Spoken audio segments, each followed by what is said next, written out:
Pourquoi le Saint-Esprit est comme ça? Il ne pardonne pas un péché. Il y a un péché que lui ne pardonne pas. Oui, parmi les 3 personnes de Dieu, les 3 sont Dieu. Oui, on dit, c'est une personne qui a les 3 noms. C'est une personne qui a passé ces 3 étapes. Dieu était pour nous dans l'ancienne alliance. Et dans la nouvelle alliance, on a vu Jésus qui est au milieu de nous.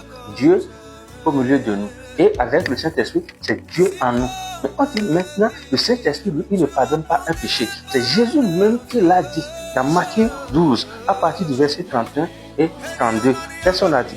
On dit au verset 31. C'est pourquoi je vous dis, tout péché et tout blasphème sera pardonné aux hommes. Tout péché, tout blasphème sera pardonné aux hommes. Mais le blasphème contre l'Esprit ne sera point pardonné. Le blasphème, le péché contre l'Esprit ne sera point pardonné.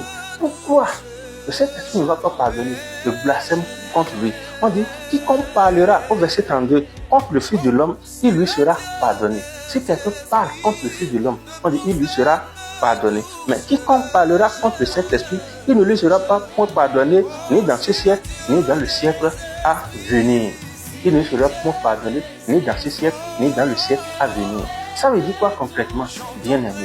Il y a un péché réellement impardonnable. C'est Jésus qui est en train de parler ici. Imaginez un instant, quand vous lisez d'abord Romains 10 au verset 9, la parole déclare que si tu confesses de ta bouche le Seigneur Jésus et tu crois dans ton cœur, Dieu l'a ressuscité dans tes morts, tu seras sauvé. Bien aimé, pour devenir enfant de Dieu, vous devez croire que Jésus est Seigneur. Seigneur, c'est qu'il est votre commandant et vous êtes soldat. Mais si vous croyez que Jésus est Seigneur, c'est bon, vous allez devenir enfant. Mais si quelqu'un ne croit pas que Jésus est Seigneur, ça veut dire qu'il ne serait pas sauvé. Et vous voyez aussi que là, Jésus ne va pas le pardonner. Si quelqu'un dit Jésus est mort, qui croit que Jésus est mort, mais il n'est pas ressuscité, Jésus ne pourra jamais lui pardonner ce péché. Parce que s'il n'a pas reçu, en réalité, oui, Jésus comme son Seigneur, et croit qu'il est ressuscité dans les morts, il ne sera pas en réalité sauvé. Et s'il n'est pas sauvé, il ne peut pas aller au ciel. C'est pourquoi ce péché aussi est impardonnable. Si vous ne croyez pas que Jésus est ressuscité dans les morts,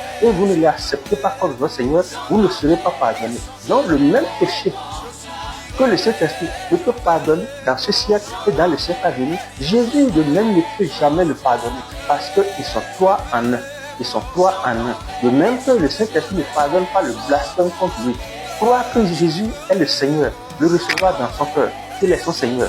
Et en réalité, croire qu'il est ressuscité dans les morts, c'est la base de la foi. C'est ça qui nourrit en réalité le chrétien. C'est ça qui fait que le chrétien est né de nouveau. C'est ça la base de la foi. C'est ça qui veut confère le titre d'un enfant de Dieu. Donc si quelqu'un ne croit pas cela et dit qu'il accepte Jésus, il ne sera pas en réalité accepté au ciel. Ça veut dire qu'il n'a pas une nouvelle naissance. Ça veut dire qu'il n'a pas le Saint-Esprit. Et celui qui n'a pas l'Esprit de Dieu, de Jésus, ne lui appartient pas. C'est un péché impardonnable dans ce siècle, dans le siècle à venir. Bien aimés, revenons. Shalom.